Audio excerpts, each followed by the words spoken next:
Olá!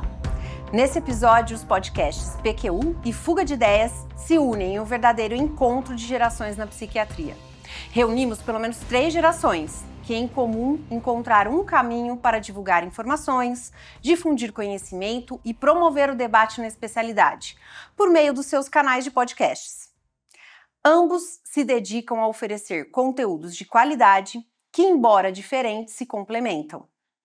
A iniciativa de hoje, com 8 psiquiatras em nosso estúdio, reúne a experiência daqueles que já percorreram uma longa trajetória na especialidade e nas plataformas de áudio, combinada com entusiasmo e frescor de ideias de jovens talentos que buscam inovar e manter acesa a importância do diálogo e do compartilhamento de informações. Apresentando PQU Podcast. O PQU Podcast é um meio de divulgação e informações, evidências e opinião sobre assuntos da psiquiatria e áreas correlatas, especialmente voltado para o psiquiatra em formação. Os episódios abordam opiniões, temas sobre diagnóstico e tratamento de transtornos mentais e contribuições para a formação do psiquiatra. Apresentações comentadas de artigos e livros clássicos, elementos e princípios das diferentes fases da entrevista psiquiátrica. Também entrevistas com colegas de renome na psiquiatria e conversa com pessoas que atuam nas mais diferentes facetas da promoção da saúde mental. O programa está no ar desde 2017, são 8 anos, 16 temporadas, mais de 330 episódios e já alcançou a incrível marca de 380 mil reproduções. Fuga de Ideias. O podcast Fuga de Ideias foi criado em 2023 por um grupo que na época era formado por residentes de psiquiatria do IPUB da UFRJ, que atuavam na mesma equipe de enfermaria do serviço hospitalar. Atualmente, metade já concluiu a residência, enquanto os demais terminarão em 5 meses. A equipe busca entrevistar referências na área em um formato de bate-papo descontraído. O podcast aborda diversos temas relevantes à saúde mental, desde diagnósticos, já foram gravados episódios sobre transtorno bipolar, TEP, TOC e transtornos por uso de substâncias psicoativas, até discussões sobre a relação médico-paciente, psicanálise, reflexões sobre a história da psiquiatria, violência sexual e psiquiatria forense.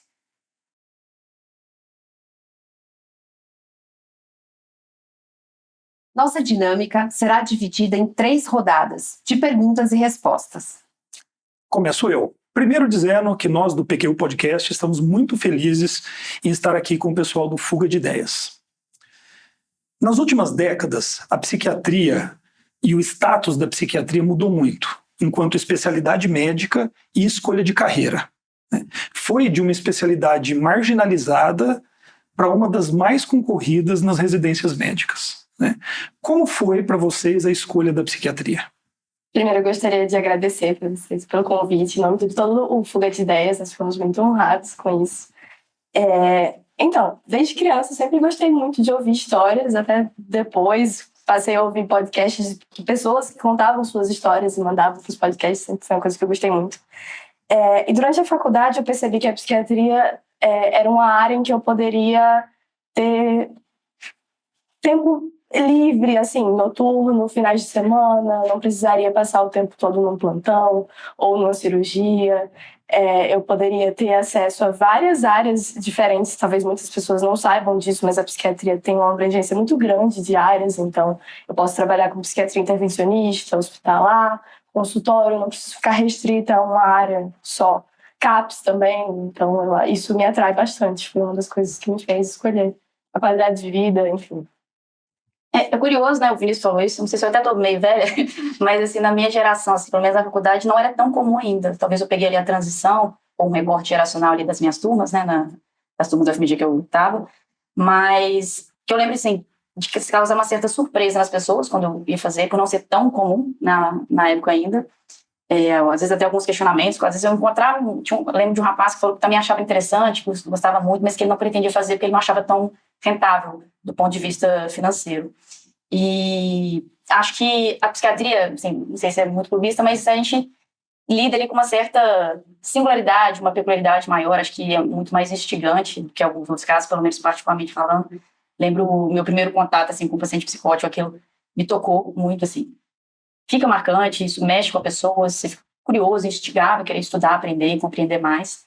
E também o fato de que as pessoas estão descendo isso, permeia, né, os nossos ambientes, isso aconteceu no colégio, eu lembro de 2 casos, e na faculdade também teve vários, não só de tentativa, mas de óbito, e, né, um caso extremo, né, de suicídio, e isso você fica refletindo, como é que pode, pô, a pessoa com sucesso acadêmico incrível, querida ali, rodeada de amigos, né, e são casos que causam muitos questionamentos, né, então meio que em busca desses questionamentos eu queria mergulhar nessa área e estudar, acho que tem isso um pouco da nossa geração.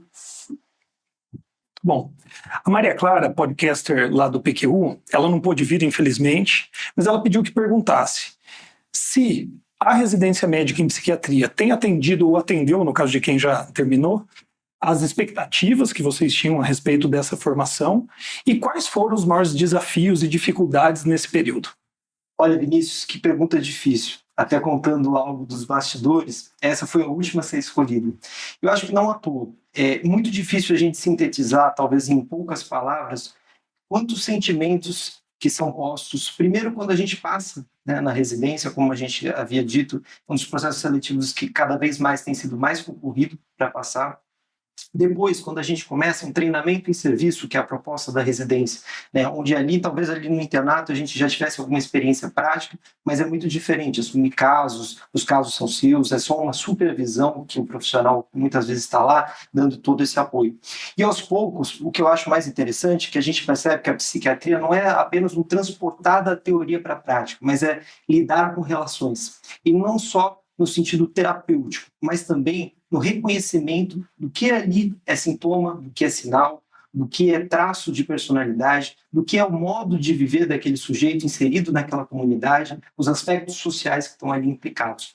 Ao meu ver, a residência onde nós fizemos, assim, ela dá um número de pacientes muito grande, um quantitativo também de supervisores, aqui como a gente comentava, nomes reconhecidos e profissionais muito experientes que podem trazer essa bagagem técnica. Além disso, a gente tem outros ambientes, por exemplo, enfermaria, ambulatório, a gente pode rodar nos CAPs, no Hospital Dia, que são ferramentas que eu acho que atendem muito bem. E eu acho que o que, para mim, é sempre muito importante, conciliar tanto o ensino prático quanto a teoria. E o Tiago, também é podcaster, Tiago Apolinário, ele também não pôde vir, mas ele pergunta do que vocês sentiram falta na formação. Porque as diversas residências, cada uma delas tem suas particularidades, pontos fortes e pontos fracos. Nós gostaríamos de saber de vocês o que fez falta. Assim, é difícil nessa pergunta, porque, assim, de alguma maneira sempre vai faltar algo, né? Evidentemente é impossível a gente esgotar o conhecimento, a gente, por mais que a gente esteja aí lendo artigos, faz um curso, né, supervisiona, enfim, o acesso ao conhecimento ele é múltiplo, a gente, estando em dia, ainda assim, você identifica ali alguma falta. Mas, saindo do muro, né, se a gente pensar numa perspectiva biopsicossocial, eu acho que talvez um eixo ali com um pouquinho menos de holofote, talvez o social, e ele pode impactar de diversas maneiras na clínica, e, assim, tem um viés que eu fiz no meu TCC em viés diagnósticos, né, mas, assim, se a gente pensar do princípio da nossa prática, né, que o diagnóstico pode nortear a nossa conduta terapêutica, facilitar a nossa comunicação, enfim, dar um raciocínio, essa questão social ela pode refletir, seja os estudos que falam, né, de algum viés, alguma questão racial, no diagnóstico da esquizofrenia, ou de mulheres. Eu estava lendo semana passada um artigo que é recente, de 2024, e aí tinha uma vinheta com pacientes com transtorno de personalidade antissocial, e aí a randomização era só por gênero. E aí eram 250 psiquiatras, agora eu não tenho certeza desse número, mas assim, eles tinham que diagnosticar algum transtorno de personalidade de cluster B, e os erros eram, a maioria colocando como borderline, e quando era mulher, esse erro era tipo 5 vezes maior a chance quando era uma mulher, né, naquela vinheta. 5,1 para ser preciso, foi semana passada, assim, o odds rate era uma coisa assim. Então, tem vários viés, tem várias coisas, então eu penso, talvez suprir na forma de pegar um pouco mais dessa parte, sem deixar de lado as demais, né? E talvez uma forma de um mestrado, né? Que você tem uma orientação, um direcionamento, né? De uma pessoa com mais experiência, para dar uma norteada nesse processo em si. Legal. No PQU Podcast, nós temos uma sessão chamada PQU Entrevista. A cada 10 episódios, nós temos uma entrevista. E passaram por nós já grandes nomes da psiquiatria. E para todos, nós perguntamos o que eu queria perguntar para vocês agora. O que é que vocês consideram essencial na formação de um psiquiatra? É uma pergunta complexa, né? Pensando assim, no sentido da formação de um psiquiatra, por exemplo, numa residência, né? O que não poderia faltar? Eu acho que se eu fosse resumir uma palavra, seria preceptoria. Eu acho que tem muitas coisas que são muito importantes. Então, assim, você atender um número grande de casos, conhecer diversos casos, diversos pacientes, atender em diversos cenários. Então, emergência, enfermaria, ambulatório, CAPS. Mas eu acho que se você não tem ali alguém, um preceptor mesmo, para poder te ensinar, estar ali junto, eu acho que isso muitas vezes pode ficar com algumas falhas, né, nesse conhecimento. E nesse sentido também, assim, dessa preceptoria, eu acho que isso, assim, tem muitas coisas na psiquiatria que você pode ler em todas as referências, por exemplo, psicopatologia, você pode ler todos os livros, mas muitas vezes se não tiver um preceptor ali para te mostrar alguma coisa, não, você percebeu isso aqui, essa alteração? Só de você ler, você não vai conseguir identificar aquilo. Então, acho que uma preceptoria boa é fundamental numa residência. E eu acho que uma coisa muito marcante para mim também foi quando a gente começou a ter psicoterapia, que foi ali que eu passei a entender que o que eu sinto diante daquela pessoa não só é legítimo, como também é terapêutico. Isso mudou muito minha visão de trabalho, de saber lidar melhor com os pacientes, de me acolher mais também, né? Acho que isso é importante. E para além das disciplinas ou serviços, ou isso que vocês comentaram, gostei muito desse comentário da preceptoria, né? Do quanto isso é fundamental, é um ensino que passa de um para o outro, na verdade, né? O mestre ensinando o pupilo, né? É o melhor jeito de aprender. Muito legal. Mas para além disso, eu queria saber de vocês qual foi o significado da residência na carreira de vocês, na formação de vocês. Vinícius, eu acho que a residência, ela vem como um local assim, que vai forjar a gente enquanto psiquiatra.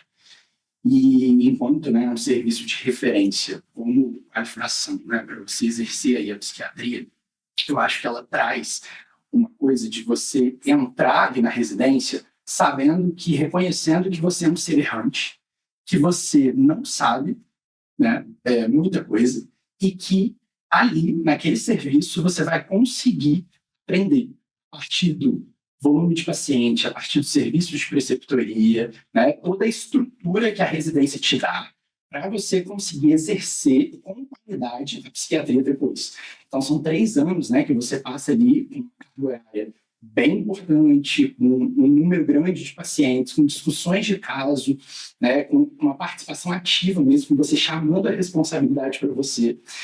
E quando você sai da residência, né, o consultório ele é muito solitário. E é o local onde você vai ali aplicar tudo que você aprendeu. E aí, muitas vezes, você quer, né, ter uma discussão ali, mas o espaço não permite. E os 3 anos da residência é o local mais apropriado para a gente conseguir trabalhar essas questões. E, a partir disso, pegar o repertório para conseguir fazer atendimentos de qualidade.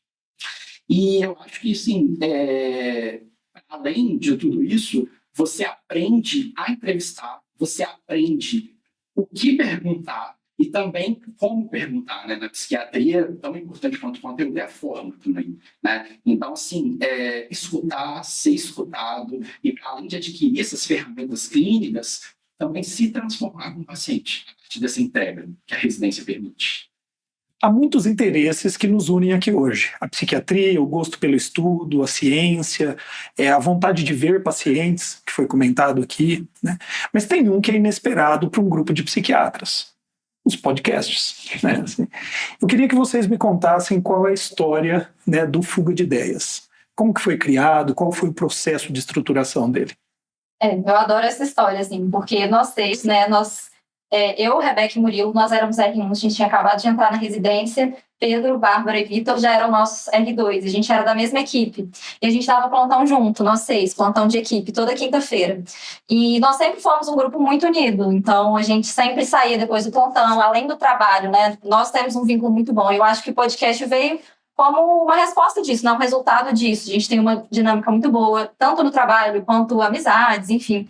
E essa dinâmica eu acho que refletiu nisso. Aí depois, uma quinta-feira de um plantão, a gente saiu, foi num bar, depois a gente foi numa sorveteria, tomar sorvete, era umas 10 da noite de uma quinta-feira, e aí a gente estava até falando sobre isso no aeroporto, eu não lembro quem que teve essa ideia. A gente acha que foi o Murilo, mas alguém falou, e se a gente gravasse, né? Na nossa residência a gente tem contato com tantos profissionais incríveis, né? Tantas referências brasileiras da psiquiatria. Se a gente criasse um canal, assim, para entrevistar, para tentar entender da carreira, como é que eles começaram, também divulgar um pouquinho, né? Sobre assuntos da psiquiatria. Então, foi uma ideia que surgiu, assim, do nada, digamos assim, mas eu acho que é resultado muito do nosso trabalho, não só como equipe de trabalho, mas da nossa dinâmica também, da nossa amizade. Acho que é um reflexo disso. E aí a gente começou e foi uma ideia, assim, megalomaníaca, né, que a gente falava. Aí já começaram 1000 ideias, todo mundo ficou muito empolgado. O nosso primeiro episódio é de nós 6, né, contando um pouco sobre isso, e todo mundo super empolgado, sem roteiro, né, ideia de fuga de ideias. O nome surgiu uns dias depois, né, a gente teve a ideia e falou assim, mas como é que a gente vai chamar? Aí Rebeca e Pedro, Rebeca e Murilo tiveram a ideia ao mesmo tempo, e a gente falou, vai ser uma coisa mais livre, assim, da gente deixar falando e ver o que acontece, né. Pois é, olhando para trás foi um momento bem legal, né, porque a gente tava ali no R1, né, com aquele relacionamento com a equipe, a gente se deu super bem desde o começo. E a gente teve essa ideia, e justamente, né, no contexto de estar numa instituição como o IPUB, que é uma instituição pioneira na psiquiatria brasileira, né, já tem vários anos de história, né, de serviço da população. E a gente tem um instituto que é muito rico. A gente tem um instituto que oferece, além de uma gama de serviços muito grande, desenvolve pesquisas em vários campos. Então, nós temos grupos muito fortes do mestrado, do doutorado, né, na pós-graduação do Instituto, que é o PROPSAM, um grupo muito forte no TOC, do transtorno afetivo bipolar, do transtorno de estresse pós-traumático. E a ideia era entrevistar esses profissionais, sejam profissionais que estejam à frente dos grupos, sejam aqueles que estão em formação ainda. Então, a gente trouxe, por exemplo, a Verônica, né, que na época era mestranda, hoje é doutoranda do TOC, em fobia social. A gente trouxe, por exemplo, o Eli, que fica à frente do transtorno afetivo bipolar, né, do Bipolab. Então, a ideia foi essa, foi, de certa maneira, mostrar para a população e mostrar para os nossos colegas psiquiatras, daqueles psiquiatras em formação, o que é que acontece no Instituto, né? Tem muita coisa legal, e se aproveitar dessas novas mídias para mostrar todo esse conteúdo, está sendo uma oportunidade muito bacana. Muito legal. Uma característica que me chama a atenção na geração de vocês, apesar de eu achar que vocês não são bons representantes dessa geração, e que me parece estão se acentuando cada vez mais nas gerações posteriores, é a pressa, a vontade de se dar bem rápido. Nada contra isso, nada contra que se tenha uma carreira bem sucedida, mas essa pressa pode atrapalhar. Do ponto em que eu estou já com meus 40 anos de psiquiatria, eu tenho para mim que as coisas têm um ritmo próprio e que os atalhos ou os passos maiores do que as pernas não costumam dar resultados duradouros. Isso quando dá alguma coisa de bom. E na prática, essa pressa faz com que surjam lacunas na formação. Lacunas na formação básica, fundamental. O que vocês pensam disso? Pois é, Luiz, né? Como diz meu padrasto, né? Quem tem pressa come cru. E a gente vê muito isso na nossa formação médica, né? Que existe um caminho necessário para a gente chegar lá, chegar em determinado ponto, né? Com determinada experiência, com uma boa formação e poder, a partir daí, sim, prestar um bom serviço ao paciente. Mas voltando um pouco a esse tema, né, da ansiedade dessa geração e focando um pouco na nossa área, né, na medicina, de fato, né, quando eu olho para os colegas, quando a gente passa por momentos, né, de transição, exemplo, final de faculdade, final de residência, é natural que, por vezes, a gente tem um sentimento um pouco maior de apreensão em relação ao futuro, né? Que é compreensível, é próprio desses períodos. E quando a gente está falando especificamente da medicina, tem um agravante que, nos últimos anos no Brasil, a gente teve uma abertura desenfreada de faculdades médicas, e isso teve um reflexo no mercado de trabalho. Então, você tem um período que naturalmente já seria mais conturbado e um cenário também pior. No entanto, né, apesar dessa fala desesperançosa, em certo sentido, eu quero ter a esperança, né, quero, né, ver com bons olhos, né, alguns aspectos. Né, se por um lado isso está relacionado a um aumento dessa ansiedade, um aumento da apreensão, por outro eu quero crer que esse cenário funcione como uma espécie de mola, no sentido de que, se eu vou ter um cenário pior, eu preciso estar mais bem preparado, eu preciso complementar a minha formação, essa formação não para na residência, eventualmente a gente tem que se submeter a um mestrado, um doutorado, a um R4, para realmente, né, ter uma trajetória, como o senhor falou. Não adianta a gente pular os passos. A gente sabe que a medicina é muito complexa, a psiquiatria é muito complexa, e para a gente chegar a um nível de autoridade, de ter uma prática segura, não adianta fazer cursinho de internet de final de semana e achar que a gente vai poder prestar um bom serviço ao nosso paciente. Eu não pensei que a minha fala tivesse trazido esse tom de desesperança. Vocês me viram desesperançoso. O Vinícius me conhece desesperançoso, niilista. Mas eu posso dar alguma contribuição, eu acho que seria importante deixar aqui registrado para vocês e para os nossos ouvintes, é que vocês aproveitem cada etapa, que vocês encarem cada oportunidade como se fosse um bloco que vocês vão colocar na fundação, na realização do seu alicerce, em cima do qual vocês vão construir o que vocês quiserem. Se tiverem um bom alicerce, vocês podem construir um prédio. Se vocês têm um alicerce mais ou menos, com pontos muito fracos, o que você construir em cima não se sustenta. E eu até acho, sabe, Murilo, que o que você falou sobre a ansiedade, eu acho que o grande antídoto da ansiedade e contra essa pressa que deriva da ansiedade é exatamente você ter consciência dela. Olha, essa é a situação em que eu me encontro. A ansiedade pode ser uma mola propulsora, sem sombra de dúvida, mas que humildemente a gente reconheça os pontos mais frágeis que nós temos para que a gente os fortaleça. Então, assim, a gente ficou muito honrado, né, de poder trazer perguntas para vocês, né, que já estão nessa carreira há muito mais tempo que a gente está começando agora.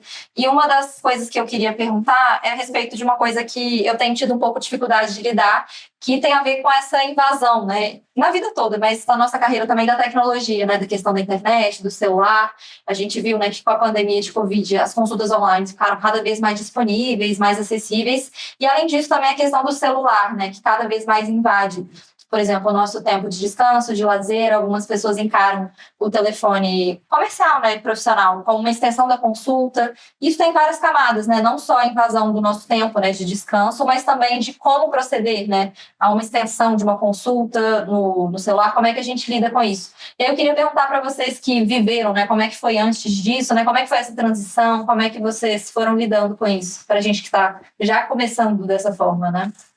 Perfeito, Lígia, e realmente eu queria contar essa história, realmente, né? Se eu pegar, eu não saberia se é 10 ou 15 anos atrás, alguns pacientes começaram a me perguntar, ao fim da consulta, se eu tinha WhatsApp. E eu respondia com certo orgulho que não, porque eu não tinha, né? Não tinha WhatsApp para a vida profissional e nem pessoal. Eu fui meio resistente a isso durante um tempo em todas as áreas da vida. Mas não quer dizer que naquela época a gente não tinha demandas também, né? Então, a gente tinha, tanto eu quanto o Luiz Alberto, a gente tinha uma prática que durante a manhã inteira a secretária coletava, recebia as ligações de pacientes, anotava. Ao final da manhã a gente tinha um período reservado, ela trazia lá os prontuários, as pastas, e a gente retornava por telefone todas as ligações. Era um tempo razoável que a gente gastava com isso. E no período da tarde a mesma coisa, né? Além disso, eu contei que eu não tinha WhatsApp, mas o meu celular, né, o número do celular, a possibilidade do paciente me telefonar também ficava disponível no final de semana e tudo mais. Então não era um mar de rosas também nesse sentido, né? Mas isso atendia as demandas, né? Agora, chegou uma hora que ficou impossível, era impossível não ter mais WhatsApp para a vida pessoal, para a vida profissional, e nós nos adaptamos, né? E aí passamos a ter WhatsApp. Eu falo WhatsApp porque é uma ferramenta muito comum, né? E mudou o paradigma da comunicação com o paciente. Seria quase impossível não continuar não tendo. Talvez um ou outro psiquiatra continue não tendo. Agora, o que é interessante é que mudou a demanda. Mudou a dinâmica também de conversar com os pacientes, né? É um outro jeito. Uma coisa era conversar com o médico ao final da manhã, ao final da tarde. A outra coisa é mandar uma mensaginha, né? Assim, então, claro que os abusos podem acontecer, né, Lígia? Mas não é a regra. Pelo contrário, é a exceção, né? Todos os nossos pacientes têm o nosso contato. Todos, sem exceção, né? Ao final da consulta, da primeira consulta, vai ter o contato, sabe que pode ligar, sabe que pode entrar em contato pelo WhatsApp. A gente tem algumas regras, né, que a gente estabelece ali com eles iniciais, não são muito rígidas, né? Hoje em dia, eu preciso avisar que, 80%, 90% das mensagens eu vou responder no mesmo dia, mas algumas podem ficar para o outro dia. Antes eu não fazia isso, então mas a demanda vai aumentando, né? Eu acabei me rendendo às mensagens por áudio, por exemplo. Num determinado momento eu pedia que só escrevessem, né? E eu também só respondia por escrito. Vejo várias vantagens nisso, né? Mas eu acabei me rendendo. Tem algumas vantagens do paciente poder te mandar uma mensagem por áudio e eu responder. Então, de pouco em pouco, a gente foi nos moldando a essa nova modalidade de comunicação, buscando um equilíbrio. Atender a demanda do paciente, né, que é legítima, como eu falei, na maioria das vezes, né, mas também tornar a nossa prática, a nossa vida sustentável, né, porque se você tiver uma demanda muito grande, você acaba não estando disponível de outras maneiras, né. Complementando o que você falou, Vinícius, eu teria a dizer que o modo como se interagem conosco por WhatsApp hoje em dia é um reflexo de como funciona o WhatsApp. Essa coisa de ter um horário para falar com o médico no fim da manhã, no fim do expediente da noite, era uma coisa assim, olha, eu estou conversando com o meu médico. Agora, as pessoas mandam WhatsApp, como mandam WhatsApp para amigos, para o encanador, para o gerente do banco. Olha, manda para o médico também. E eu acho que cabe a nós mostrar de alguma maneira o quanto aquilo é valioso. Alguns pacientes só percebem que nós fazemos essa deferência, né, Vinícius, depois que por alguma razão mudam de médico e estranham que o outro médico não faça igual. Então, eu acho que realmente é um instrumento, uma ferramenta que veio para ficar. Eu, diferente do Vinícius, eu não respondo por áudio, eu acho muito arriscado. Eu acho que você responder por áudio, você corre eu acho mais arriscado do que prático, porque você não pensa tanto. A hora que eu escrevo, eu leio o que eu escrevo, eu modifico o que eu escrevo, e eu, em geral, sou bem objetivo, eu sou quase que telegráfico. Faça isso, faça aquilo. E eu não gosto de ficar dando muita explicação. Com relação às pesquisas, às consultas online, elas foram, na verdade, normalizadas, né, com a pandemia. Até então era uma questão que vinha se arrastando nas instituições médicas, muito polêmica, vantagens e desvantagens. Aí, com a pandemia, não teve saída. Bom, eu tenho algumas regras.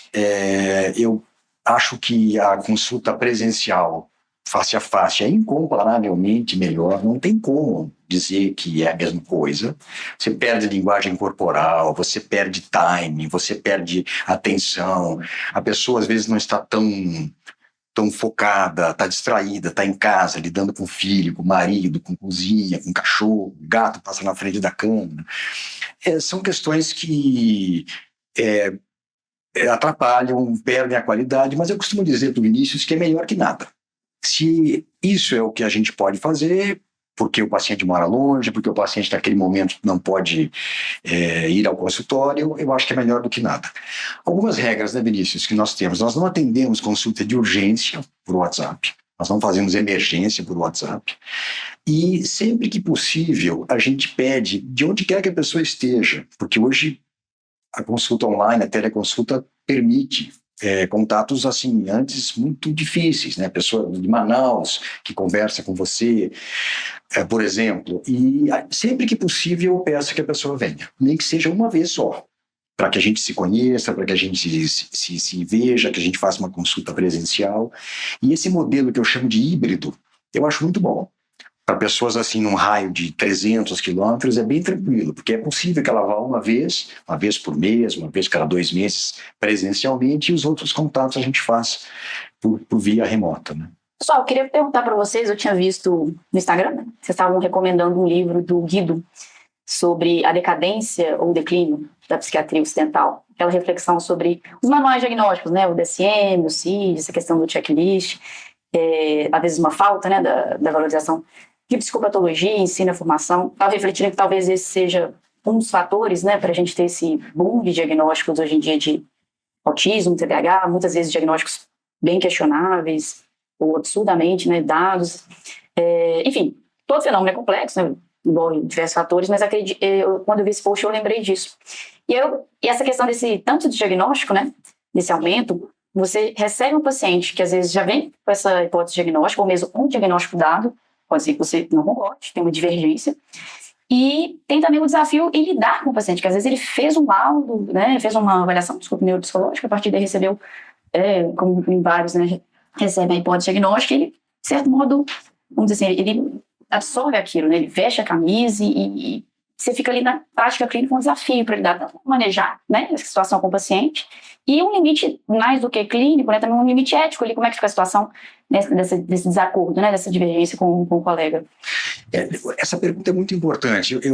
Fui eu que indiquei esse livro, achando que era uma leitura legal, apesar de que o termo crise não me agrada muito. Eu não acho que nós estejamos vivendo uma crise. Eu entendo uma crise como uma fratura, como um rompimento, uma coisa aguda, um surto psicótico, uma crise de pânico.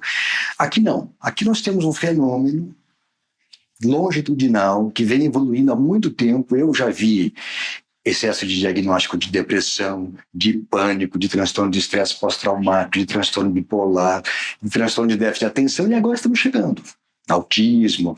Então, e é um fenômeno global. Na medicina, como um todo, nós temos a mesma coisa. Nós temos a medicalização do normal. Nós temos os quadros cada vez mais graves, ou limítrofes cada vez mais leves, sendo já tratados como patológicos, uma invasão da normalidade. Esse é um fenômeno da medicina. Seria, na nossa especialidade, a psiquiatrização do normal, e a medicina faz a medicalização do normal. Acho que todos viram que agora 12/8 é pressão alta. Uma coisa meio... Eu estou com 11/7 ainda, então ainda estou de bem. Mas daqui a pouco teria que fazer um tratamento preventivo, alguma coisa assim. Então eu queria que vocês soubessem que então, é um fenômeno que vem se arrastando por interesses complexos, variados, em boa parte mercantilistas e financeiros, não só. E que como é que vamos lidar com isso? É a sua pergunta. Eu acho que nós temos duas vertentes para lidar com isso. Uma delas é com o próprio paciente, que já chega com um diagnóstico pronto. O Vinícius, nós estávamos conversando antes sobre essa pergunta que vocês elaboraram, e eu comentei com ele do quanto isso às vezes irrita, aborrece, por uma razão muito simples. Nós temos consciência de que o nosso tempo é escasso. E nós vamos ter que gastar tempo para meio que negociar o nosso modelo explicativo. Vamos ter que entender o que o paciente pensa, passar para ele o que nós pensamos de maneira respeitosa, tentando muitas vezes fazer uma negociação mesmo. Mas eu queria que vocês soubessem que eu não sou de briga, nem com o paciente, nem com colegas. Os colegas mais inexperientes, ou colegas de outras especialidades que têm uma interpretação sobre um caso muito simples, muito banal, e que me encaminham pedindo que eu faça uma avaliação. Eu faço a avaliação, eu discuto o caso, eu explico o que eu penso, eu tento valorizar, mais ou menos como a inteligência artificial faz, assim, às vezes. Eu tento valorizar, olha, o esforço, a tentativa de compreensão do que está acontecendo, mas é isso, é tempo, boa clareza do que você pretende fazer com aquele paciente, depois que você entendeu o modelo explicativo dele, depois que você teve a oportunidade de explicar o seu. É dessa forma, acho que seria isso. O Luiz Alberto deu o caminho, né? Eu concordo plenamente com ele, mas eu reconheço. Tem um exagero, e às vezes é muito chato, né? Assim, esse exagero, porque é incômodo, é o que ele falou, gasta tempo, perverte a própria lógica do que é uma consulta médica, né? Assim, a consulta médica, onde a pessoa vai para contar a sua história, você para tentar compreender e dar uma opinião sobre aquilo, né? Assim, depois de uma compreensão extensiva sobre aquilo. Então, eu acho que a gente tem que manter a linha, como o Luiz Alberto falou, mas eu reconheço que às vezes cansa. Mas é um fenômeno irreversível. E com o advento da inteligência artificial, nós temos uma paciente que escreveu uma carta usou a inteligência artificial para escrever uma carta para o marido, discutindo a relação deles. Olha, meu marido é assim, assim, assim, nosso problema é assim, assim, assim, redija uma carta. Aí a inteligência artificial fez isso, perguntou se ela queria um tom mais dramático, um tom mais romântico, um tom mais tenso. Ela delineou ali. O marido ficou desesperado, muito tocado com a mensagem que ele recebeu. Escreveu ali, ela mostrando para a gente, né, Vinícius? Escreveu ali uma mensagem que foi o melhor dele ali, mas era ele contra a inteligência artificial. Então isso veio para ficar, gente. Isso não adianta resistir. O negócio é aprender a usar isso aí com sabedoria, com humildade e com paciência. Eu acho que ele tem que ter muita paciência. Eu me lembro de ter visto há alguns anos no Instagram uma propaganda de um novo antidepressivo que seria através do spray nasal, e as pessoas estavam achando aquilo muito incrível. E hoje, por mais que eu entenda que aquela publicidade tenha sido um tanto quanto equivocada, eu também entendo a aplicabilidade da acetamina hoje em dia. E aí isso também se abrange para a terapia com canabidiol, outras coisas que estão surgindo, que a mídia está muitas vezes impondo isso, tanto para os profissionais quanto para os pacientes. Em todo lugar a gente vê esse tipo de coisa. Mas queria saber de vocês quais são os riscos inerentes a essas inovações terapêuticas, já que muitas vezes não existem estudos tão prolongados relacionados a elas. Nossa, Rebeca, que pergunta importante essa aí. Porque toca num dilema que todo médico em algum momento vai ter que enfrentar. Eu vou me manter atualizado, vou me dedicar a um transtorno só, vou estudar profundamente, vou fazer um mergulho em profundidade nesse tema aqui, ou vou me manter na psiquiatria geral, fazendo um bom feijão com arroz, com um picadinho carioca para homenagear vocês. E eu costumo dizer que é um dilema porque são coisas simplesmente incompatíveis. O que me preocupa muito? Se a novidade é de fato uma novidade, é mesmo uma revolução, eu acho que não há muito como hesitar. A gente tem que ir lá e tentar entender o que está acontecendo, se familiarizar, aprender como se faz, a boa prática. O problema é quando não passa de um modismo. E aí, qual é o grande risco? É de você gastar muito tempo com isso. Fala, nossa, eu vou aprender a usar o canabidiol muito bem. E você não sabe usar um antidepressivo. Por quê? Porque você gastou tempo com aquilo. Esse tempo é o nosso bem mais precioso. A gente tem que ter consciência disso. E eu sou favorável a que, independentemente das novidades, a gente veja os fundamentos. A gente tem que saber fundamento. Você vai passar por alguém que está desatualizado. Doutor, o senhor não usa, o senhor não prescreve esse remédio, o senhor não ouviu falar desse remédio? Mas não ouvi falar, mas eu hoje não me incomodo mais com isso. Eu vou me dá aqui o nome, eu vou procurar, tentar fazer um levantamento, vou me atualizar, mas eu deixo transparecer, olha, o que eu sei fazer bem feito. Então, o grande risco, a meu ver, é esse. E eu tenho a lhe dizer também, Rebeca, que eu não vi nada de revolucionário surgir. Nada me entusiasma. Eu, às vezes, penso que isso seria uma espécie de cansaço. Puxa vida, será que não é mesmo bom e eu estou aqui demorando? Mas não é, porque os resultados estão surgindo muito rapidamente. Não há evidências que sustentem esses bons resultados, essas indicações clínicas, de modo que eu insisto, e cada vez que eu vejo surgir alguma coisa nova, eu vou lá estudar os meus fundamentos, fazer melhor ainda, porque cada vez vai ter menos gente sabendo fazer o que deve ser feito. E o comentário que eu queria fazer é que no exemplo que você deu, Rebeca, o problema não é o publicitário, não. O problema é o médico, né? O publicitário está fazendo a vez dele, né? Assim, divulgando o que pediram para ele que divulgasse. Eu acho que o cuidado ético, inclusive, é nosso, né? De conter algumas expectativas e conter o ímpeto de seguir a horda, né? Assim, acho que o Luiz Alberto tocou um pouco nesse assunto, mas quando surge uma grande novidade, a gente tem medo de parecer que ficamos para trás. Eu vou dizer uma coisa muito clara, assim, eu conheço os estudos com canabidiol, por exemplo, que você citou, desde muito cedo, né? Assim, em Ribeirão Preto, com o professor Cripa, por exemplo, né? O Chico Guimarães é um dos celeiros no Brasil desse tipo de pesquisa e no mundo, inclusive, né?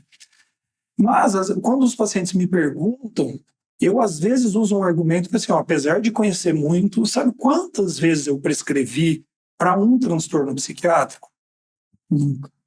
Não é que eu não saiba, né? Mas então, voltando naquilo, o problema não é publicitário, o problema é o médico. Nós temos uma função perante a sociedade, perante nossos pacientes, e eu acho que comedimento nessas horas é bem-vindo para que a gente não entre nos interesses de outras pessoas, de outras instituições, que não seja a medicina bem praticada e o próprio paciente.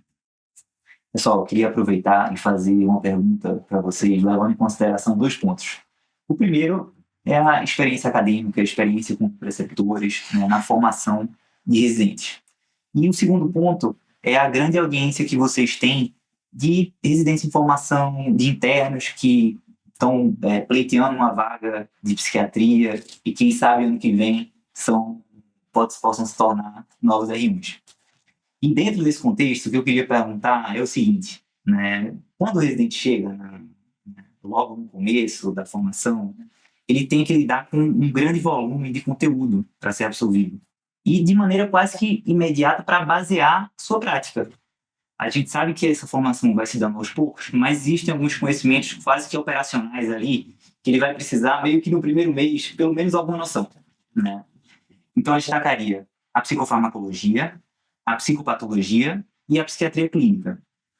A gente sabe que a nossa formação a gente precisa recorrer a diversas fontes. Então, por exemplo, psicopatologia. Posso pegar um livro e aquele capítulo de pensamento ser excelente. E o capítulo de afetividade não ser tão bom.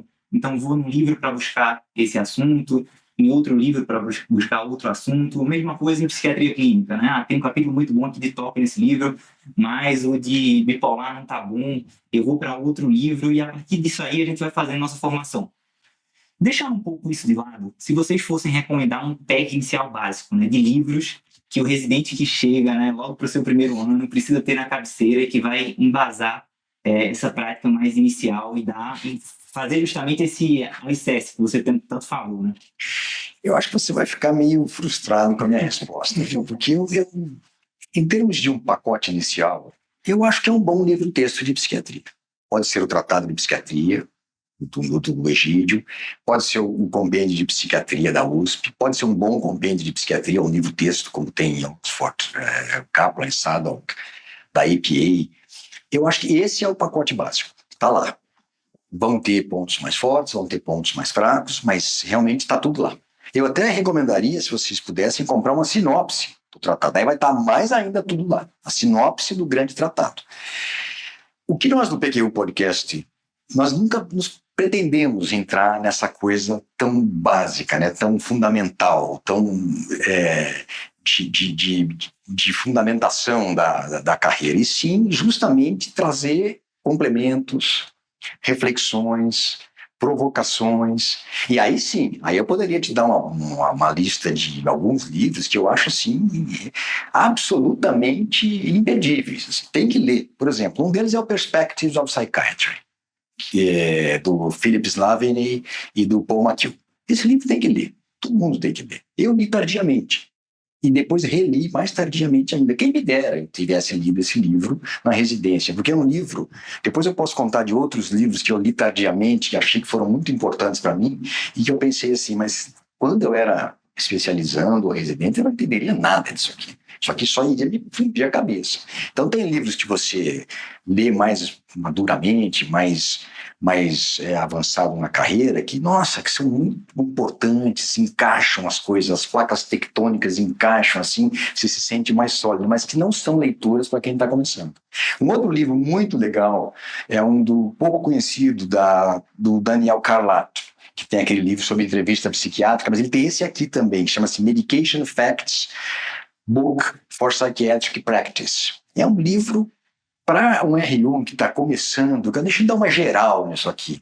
Você já vai ficar vacinado contra teste farmacogenético, você já vai ficar ciente de que, olha, não tem tanta diferença assim entre os medicamentos, mas eles funcionam. Você já vai saber, olha, como é que se prescreve cada um dos medicamentos, vai ter uma boa noção sobre a interação medicamentosa. Esse é um livro excelente, eu recomendaria também para um início de estudos, né, como algo que fosse ajudar e sempre complementando um livro-texto. Ali não tem jeito de eu lhe propor alguma coisa que não seja um livro-texto bom.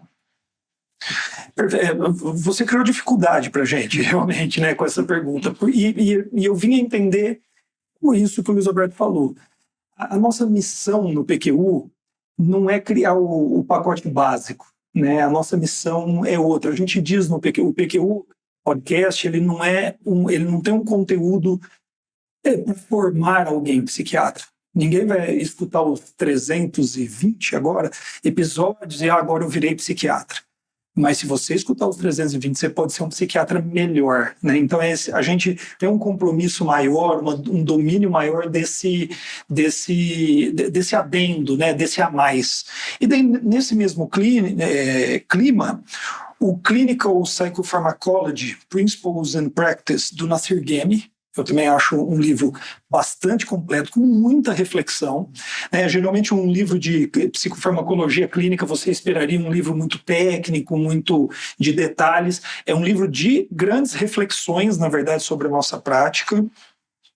Um outro que eu acho imperdível é o Motivational Interview, do Roenick e do Miller, né? A entrevista motivacional, eu repito isso muitas vezes, ela mudou a minha prática, a minha maneira de conversar e me relacionar com os pacientes.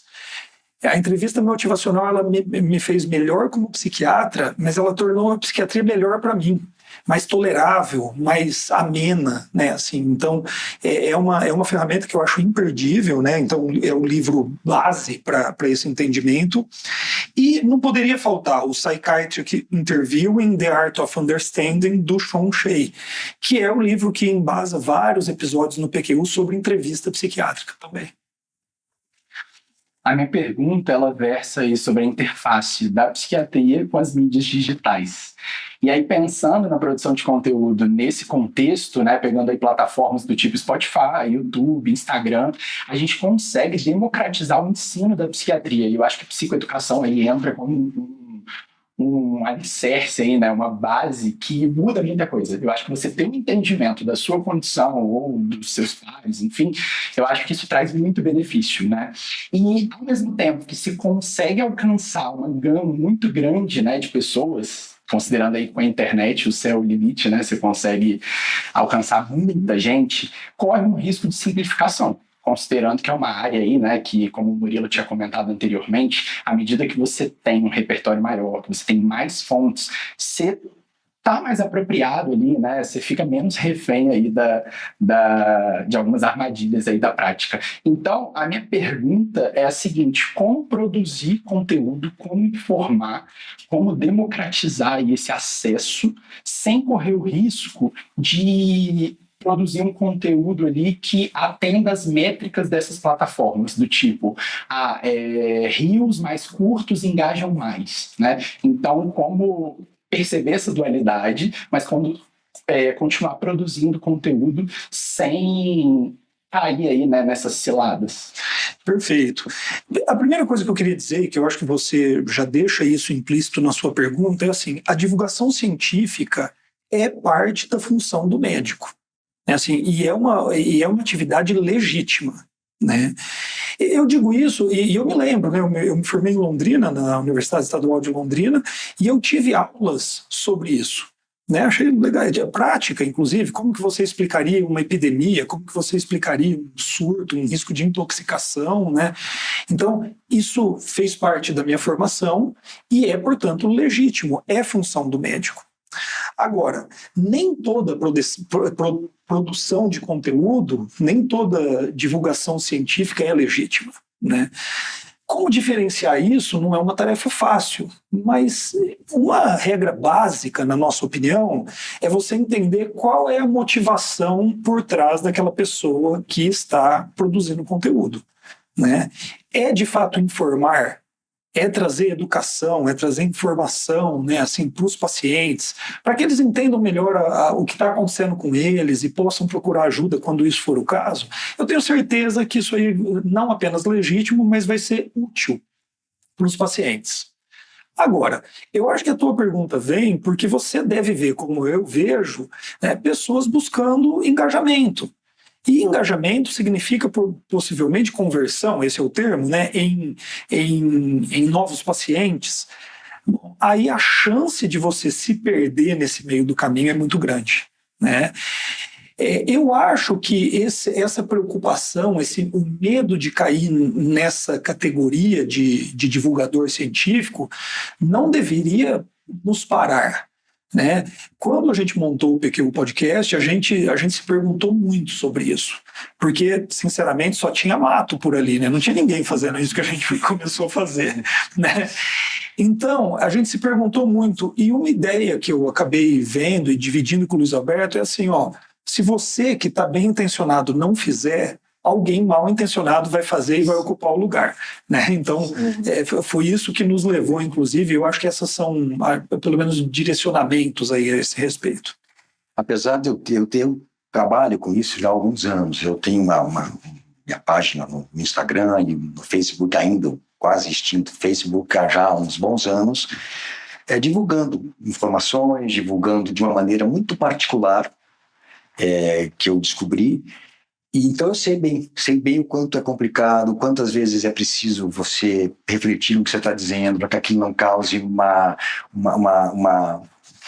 alguma confusão, alguma angústia. Mas eu hoje tenho convicção, eu estava comentando com o Vinícius, o nosso trabalho mesmo como divulgador científico é para cada paciente que entra no nosso consultório. Cada paciente você planta uma sementinha. Olha, deixa eu explicar como é que eu penso que isso funciona. Eu cheguei aqui com esse diagnóstico. É aquela mais ou menos fazendo uma ponte com a outra pergunta. Gasta tempo, cansa, mas é o nosso papel. Nós temos que fazer isso. Porque senão vai ter alguém dizendo, não, você tem mesmo esse problema e vamos tratar disso aí agressivamente. E é como eu vejo, pessoas recebendo um tratamento excelente para transtorno bipolar, mas elas não têm transtorno bipolar. Mas o tratamento é impecável. Então, essa orientação para cada paciente, apesar de parecer pouco, vocês pensem, esses pacientes eles têm família, eles têm amigos, então você vai fazer um trabalho de rede e vai difundindo informações que, no mínimo, e é isso que eu gosto de pensar, pelo menos, no mínimo a pessoa que tinha uma certeza sai com uma dúvida. Não tenho certeza que eu tenho esse diagnóstico. Olha, vamos fazer uma avaliação um pouco mais aprofundada sobre isso? Coloquei a dúvida. Porque enquanto ela tem a certeza, a certeza inviabiliza qualquer diálogo, inviabiliza qualquer troca, qualquer interação produtiva, né? Então, eu transformo muitas dúvidas em certeza. E eu costumo dizer, eu tenho algumas certezas, por exemplo, você não tem esse problema, que não é esse o seu caso, e tenho muitas dúvidas. Vou compartilhar também com você as minhas dúvidas. E aí eu falo das minhas dúvidas todas. Se seria o caso ou não de medicar, sendo que ela já teve, por exemplo, dificuldades, se seria o caso de fazer uma psicoterapia primeiro, e assim por diante. Concorda, Vinícius? Sim. Legal. Bom, Luiz Alberto e Vinícius, já vou avisando que a minha pergunta são duas em uma, mas eu explico o porquê. Primeiro, se o psiquiatra experiente que você é hoje pudesse dar o conselho a um residente que foi no passado, o que diria sobre a prática psiquiátrica e seus desafios? E digo a segunda pergunta, porque elas se complementam, antes, isso existe até hoje, uma artificialidade, quando a gente é muito jovem, entre aquele indivíduo que é das humanas e aquele indivíduo que é das exatas, aquele indivíduo que é das ciências biológicas. E eu nunca consegui me encaixar em nenhum desses modelos. Gostei muito das ciências humanas, me vejo até como mais se fosse alguma coisa das ciências humanas, mas gosto muito das ciências biológicas. Pensei em fazer direito, fui para a medicina e talvez por isso o R4 em psiquiatria forense, trabalhar com a parte da psiquiatria forense. E a segunda pergunta é o seguinte, em retrospecto, há alguma área do conhecimento que não faz parte do currículo tradicional, como a filosofia, a sociologia ou a literatura, mas que você considera importante para a formação de um psiquiatra? Olha, eu pensei muito nessa pergunta e eu elaborei a resposta da seguinte maneira. Eu falaria para eu mesmo no passado, uma coisa que eu escutei logo no começo da minha formação e depois duas coisas que eu escutei mais avançado, no doutorado e no pós-doutorado. Quando eu estava no meio da minha formação inicial, que seria o equivalente ao 2º ano de residência, um colega foi fazer especialização em psicoterapia. E eu falei com o meu preceptor e ele disse, olha, não faça isso, não vá junto com ele, porque ele disse, e eu replico, reproduzo e realmente reforço que seja assim, estude psiquiatria clínica primeiro, porque se você entrar para a psicoterapia, qualquer que seja a linha, você vai deixar de ter tempo para estudar psiquiatria clínica. E você é psiquiatra, você vai ter que, no mínimo, saber o que você está fazendo. O contrário é muito tranquilo, você faz sua psiquiatria clínica, psicofarmacologia, as coisas que você falou, Murilo. Depois você vai ter a vida inteira para fazer psicoterapia, qualquer que seja a sua análise. Essa foi a primeira coisa que eu escutei. A segunda coisa foi do meu orientador de doutorado, o professor Greff, com quem eu criei um vínculo de amizade muito grande. Ele me ensinou uma coisa que é óbvia, mas é óbvia depois que te dizem, né? Que uma pesquisa em medicina, ela tem valor se ela tem aplicabilidade prática. Do contrário, para um médico, você está meio que perdendo tempo, você está fazendo coisa de bancada. Não é que não tenha valor, mas é uma coisa que não, digamos assim, não agrega tanto na sua prática clínica. E a terceira coisa foi me dita por meu professor lá no pós-doutorado, Jean-Marie Dagnon, e ele me disse que quando você vai discutir algo com alguém, um caso, que você vá bem preparado. Idealmente que você vá falar com ele de igual para igual. Lógico que idealmente, né? Não é sempre que você consegue, mas difícil você me pegar de calças curtas. Assim, eu vou discutir um caso de psicose lúpica, um caso de neuroxicose, já o cara vai ter que se esforçar para me apertar lá, porque eu vou preparado para o que está acontecendo. Agora, aí eu fiquei pensando comigo, o que eu diria que não me foi dito por ninguém. Eu hoje diria para o Luiz Alberto, no início da carreira, nossa, foi tão turbulenta, tantas idas e vidas, eu diria para que ele tivesse mais paciência, para que ele não tivesse tanta pressa, para que ele não fosse tão voraz, no sentido de querer fazer muita coisa ao mesmo tempo. Eu tenho noção de que isso me fez chegar onde eu cheguei, mas à custa de um desgaste que talvez pudesse ter sido evitado, de modo que eu tivesse feito a mesma trajetória com muito mais eficiência e menos desperdício. E eu acho que é uma coisa que eu poderia dizer para vocês também. Vocês vão ter essa pressão de fazer e convites para fazer mais coisas, abraçar o mundo.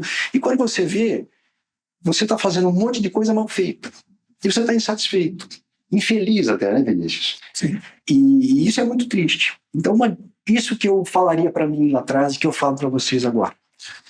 A pergunta é muito boa, levou um exercício mesmo, assim, né? E eu também replicaria uma coisa que algumas pessoas me falaram ao longo do tempo, não de uma maneira tão clara e completa, né?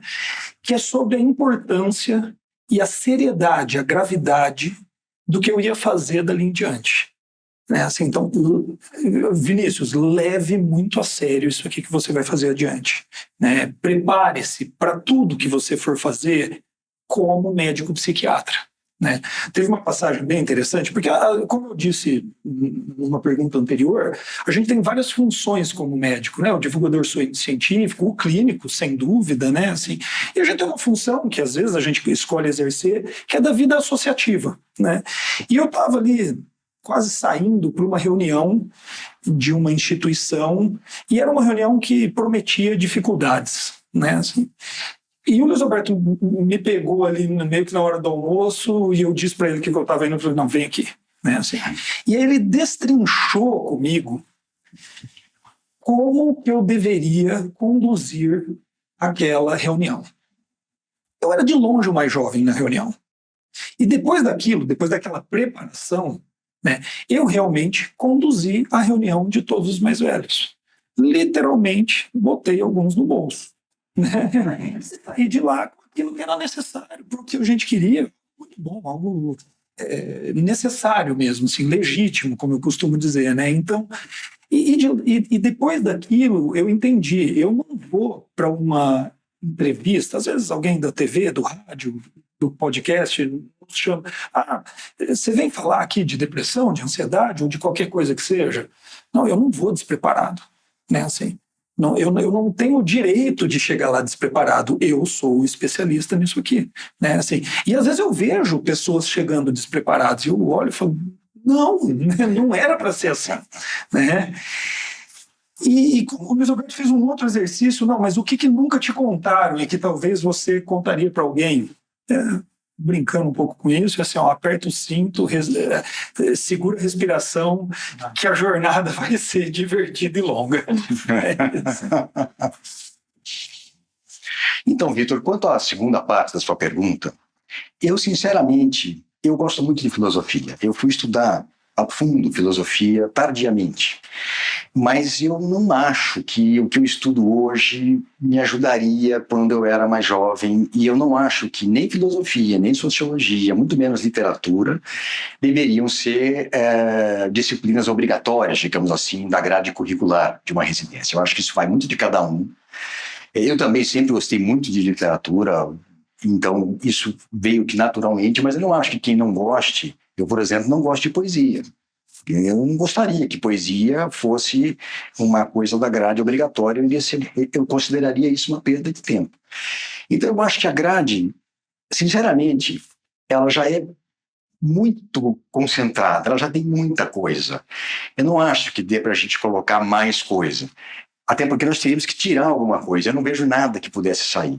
Então, eu acho que essas questões são fundamentais. Se eu já conversei muitas vezes com o Marco Antônio Brasil, ele é um cara que pensa como eu nesse aspecto. Como seria bom se nós tivéssemos estudado mais filosofia? Então, como seria bom se nós tivéssemos tempo para ter estudado mais filosofia? Porque nós não tivemos tempo para estudar mais filosofia. Agora eu tenho esse tempo e agora eu tenho estudado isso e tenho realizado um sonho antigo, assim, né? Mas então, respondendo muito objetivamente a sua pergunta, Vitor, não, eu não acho que essas áreas de conhecimento deveriam fazer parte da grade de uma formação de um médico residente.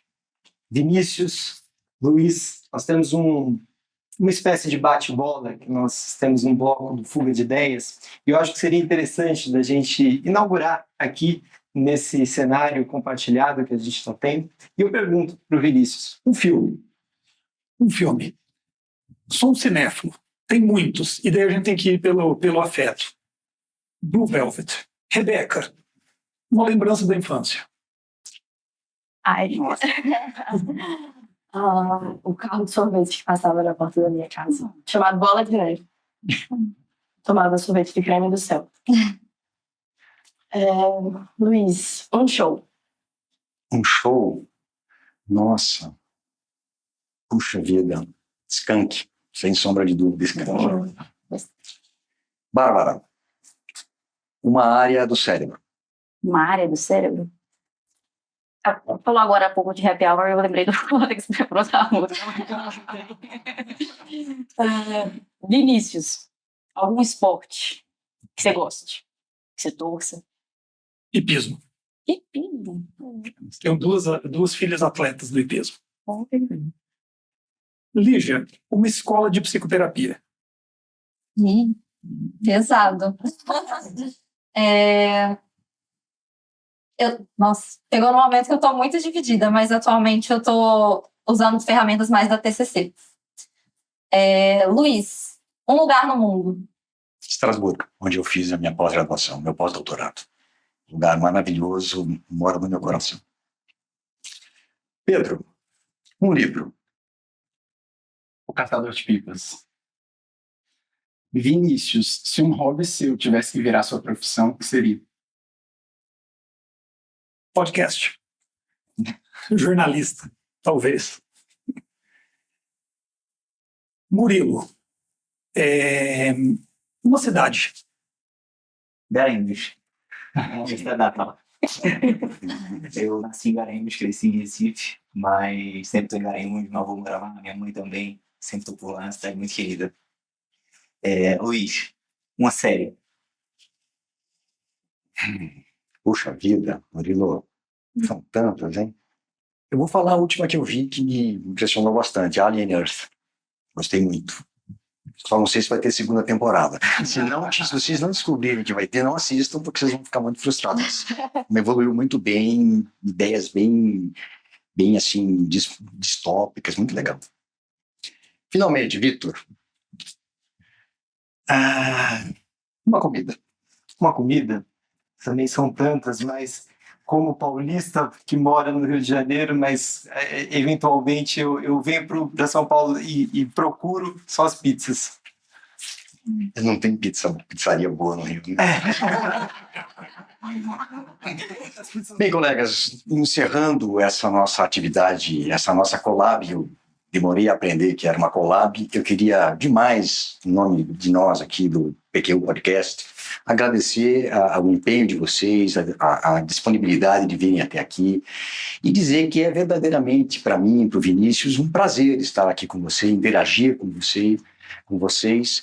O PQU Podcast, ele tem também, além da missão explícita, que é de divulgar informações, opiniões e evidências, sempre com muita análise crítica, também essa intenção de criar um diálogo com gerações mais novas ou mais velhas também, sem nenhum problema. Então, eu queria lhes dizer que estou muito grato e muito feliz com essa interação e finalizar dizendo que eu, talvez seja não, eu sou o decano aqui, me considero um psiquiatra em formação.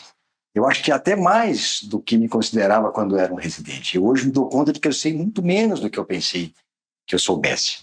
E que o podcast e essas oportunidades que o podcast me proporciona são uma maneira de eu lidar com essas minhas necessidades de aprender, de interagir e de me formar constantemente. Então, muito obrigado. Muito obrigado a você também, ouvinte. Eu agradeço imensamente a todos vocês, aos colegas que são, além de colegas, grandes amigos que a gente formou durante o processo de residência, e eu acho que isso não teria acontecido, né, da formação de um podcast se a gente não tivesse uma relação de amizade que nós temos. E eu acho que mais do que um mero encontro de profissionais aqui, foi um encontro de gerações, né, que eu acho que essa foi uma síntese que trouxe, né, no episódio de hoje, da gente trocando respostas e também perguntas, e sempre com as perguntas tem o nosso viés, né, quando a gente pergunta para alguém, tem algo que nos sensibiliza diante disso.